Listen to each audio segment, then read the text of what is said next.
magbinantayon ta again, magbinantayon ta igsuon. No?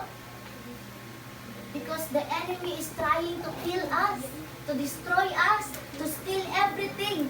Hindi plano sa Diyos. Again, the fruit of the Holy Spirit. Nindot kina siya igsuon. If we have fruit of the Holy Spirit, makontrol ni mong self. No? There is Holy Spirit nga mo. Oops, dili pwede.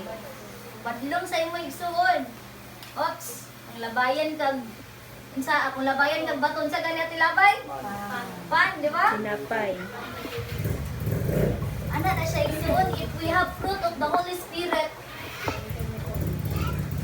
akano na to, di ba? Akano na to, paibro na to. Ay, na binangkal, murag sakit-sakit na na siya kay murag gahi-gahi ng binangkal.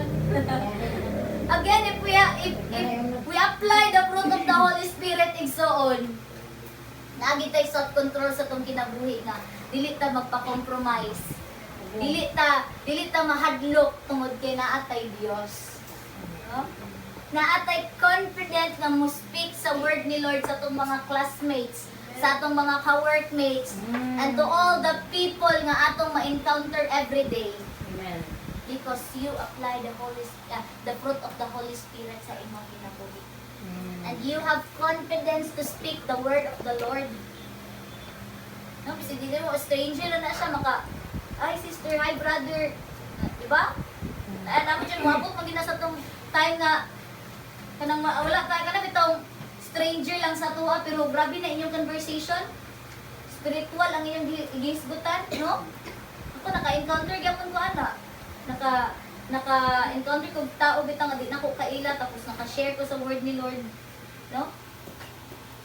Again, just allow the Holy Spirit sa imong kinabuhi igsoon. No? Dili again kani mga young people kani ang reminders, no. Dili ta magpa-impluwensya sa gawas kun dili kita ang magpa-impluwensya sa ila nga ato silang madala sa tiilan sa Dios. Again, young people, kato akong gi-share last Sunday, no? Last Sunday, di ay na atong ipakita si Kristo sa pagkinabuhi. No? Mahimot ang Christ-like character. No, mo na siya nga atong ipa-influensya bitaw nga ang atong mga classmate, ang mga tao nga atong ma-encounter sila, ang atong madala sa tiilan sa Dios, ang atong pamilya nga wala pa sa Ginoo atong madala sa Dios. Amen. And we need to guard the fruit of the Holy Spirit. Nagili siya kawaton sa kaaway.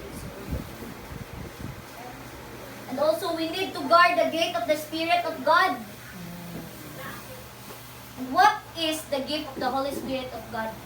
Muna siya si wisdom, si understanding, si faith, prophecy. Kailangan ang pingan na ito na igsuon.